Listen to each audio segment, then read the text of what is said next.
is a close friend of then Special Assistant to the President, Christopher Bongo. Alan Lim and Michael Yang were linked by former PNP Colonel Eduardo Asierto in a drug matrix of the Johnson Chua drug trafficking organization. Rose Nono Lin and Michael Yang are also co-incorporators of a certain Alan Lin. Rose Nono Lin is also an incorporator of Parmalee Pharmaceutical, which rose to notoriety when it bagged 13 contracts from the government worth a total of 11 billion.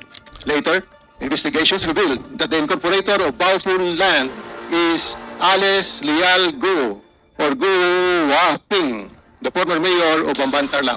Now we will proceed with the first part of the hearing is the presentation of the report of the PIDEA to the Quadcom.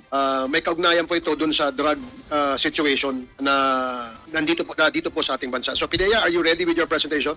Yes, Mr. Chair, Your Honor. Okay, please proceed. Mr. Chair, Your Honors, good morning. This presentation is a compilation of information from the hearings of the Committee on Dangerous Drugs, chaired by Congressman Robert H. Barbers, Committee on Public Order and Safety, chaired by Congressman Dan Fernandez, Committee on Human Rights, chaired by Congressman Bienvenido Abante Jr., and Committee on Public Accounts, chaired by Congressman Joseph Stephen Caraps Paduano, as well as information from Senate hearings regarding dangerous drugs and Philippine offshore gaming operators, or POGOs, including data from our agency and various resources. Our investigations began when 560 kilos of shabu worth 3.6 billion pesos were seized in a joint operation of the National Bureau of Investigations, Bureau of Customs, the National Intelligence Coordinating Agency, and the Philippine Drug Enforcement Agency in Mexico, Pampanga, in September 24, 2023. After a controlled delivery operation, the boxes of drugs containing shabu were seized in a warehouse owned by Willie Ong, which was constructed on land previously owned by the Tumang family in Pampanga. Willie Ong, also known as Kai Kui Meng, is one of the 5 identified incorporators of Empire 999 Realty Incorporated.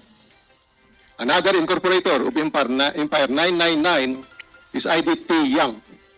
IDT Yang Dinsan 999 Realty and Development Corporation and Yatay Industrial Park Incorporated for their land acquisition. Aside from IDT Yang, another incorporator of Golden Sun 999 Realty and Development Corporation is Rose Nono Lin. Rose Nono Lin is also an incorporator of Parmalee Pharmaceutical, which rose to notoriety when it bagged 13 contracts from the government worth a total of 11 billion, all supplies for COVID response during the global pandemic, despite having a declared paid-up capital of only 625,000 pesos. One co-incorporator of Rose Nono Lin in Parmalee Pharmaceutical Corporation is Michael Yang, Rose Nono Lin, and Lin in Piley Holdings Corporation. Alan Lin is the husband of Rose Nono Lin. A reliable informant of Philippine Drug Enforcement Agency suitably identified that Alan Lin, or Alan Jeffrey Lin, also uses several other identities, namely Jeffrey or Jeff Lin, Ayong, Wixion Lin or Lin Wixion, Alan Lim, and Wen Li Chen. According to this informant, Alan Lin is a close friend of then Special Assistant to the President, Christopher Bongo. Alan Lin is a casino junket operator who is involved in the kidnapping of high-roller Chinese gamblers in Okada, Manila.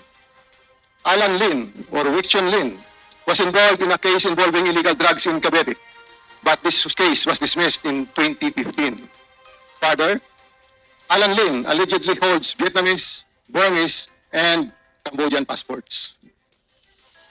Alan Lim and Michael Yang were linked by former PNP Colonel Eduardo Asierto in a drug matrix of the Johnson Chua drug trafficking organization, which Asierto operating a drug warehouse in Cagayan de Oro City, the Shabu clandestine laboratory raided by PIDEA in Dumoy, Davao City in 2004, and another Shabu laboratory in Bunawan, Davao City.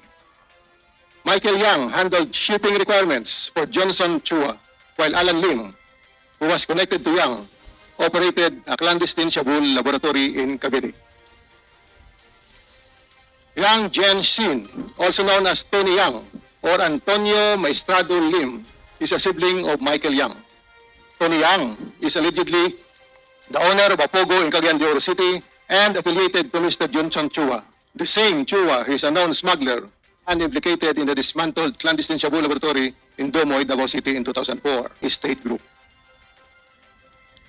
The Presidential Anti-Organized Crime Commission provided information that Hong Jiangyang and a certain Yao Sheng Kan transferred funds to the company Baoful Land Development Incorporated. Later, investigations revealed that the incorporator of Baoful Land is Alice Lial Guo or Guo Waping, the former mayor of Bamban Tarlac. Baoful Land Development Incorporated is the real estate company that leased its compound to the Pogo licensee Hongxing Gaming Technology Incorporated, later renamed Zun Yuan. The money amounting to 3.3 billion pesos from Hong Kong, from Hong Jiangyang and Yu Cheng Kan was used to bankroll Hongxing Gaming Technology Incorporated. Hongxing Gaming Technology Incorporated built the Pogo complex in Bamban, which was raided on March 13, 2024. The Anti-Money Laundering Council released the results of its investigation last July 2024 and identified several companies linked via financial instruments and transactions to Ms. Alice Go. One company identified by the AMLAC caught the attention of Philippine Drug Enforcement Agency, RMCE Metal Products Trading Company, which received fund transfers from Alice Go through QJJ Farm and her personal bank accounts. QJJ Farm is owned by Alice Go. RMCE Metal Products had been previously investigated by AMLAC and PDEA for having financial interactions with accounts of Concepcion in Chua and her husband, Ronnie Chua. The Chua accounts have been previously identified by PDEA as instruments used for money laundering by convicted Chinese drug lord Wu Tuan Yuan. Welcome to TeamSam TV, your channel for the latest news updates. Here, we break down the biggest stories from around the globe, covering everything from breaking news to politics. Whether you want to stay informed or just catch up on what's happening, we've got you covered. So, don't forget to subscribe and hit that notification bell so you never miss out on the latest news. Join the TeamSam TV family and let's explore the world together, one update at a time.